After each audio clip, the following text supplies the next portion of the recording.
Welcome to Let Me Fix This. Enjoy the video. You start by confirming your Apple ID is signed into every device you want to track. This links the devices securely. Once done, make sure location services and enable offline finding are switched on so devices report position even when offline. Now open the Find My app and tap Devices. This is where you begin the locating flow. You'll see a map and a device list. Select the device to get its current status, last known time, and immediate action buttons. With the device selected, you can see its map location and how recent that reading is. This tells you whether to act now or wait. Use play sound for nearby finds, directions for navigation, and mark as lost to lock and display a contact number. These actions protect data and assist recovery.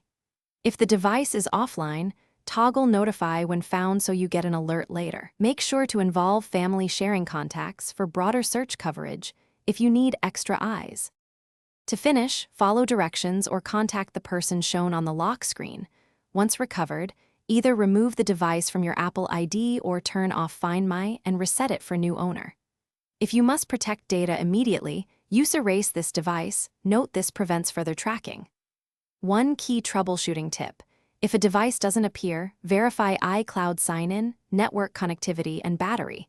If it's powered off or offline, enable Notify when found so you're alerted as soon as it reconnects. Thanks for watching. If you found this helpful, don't forget to like and subscribe.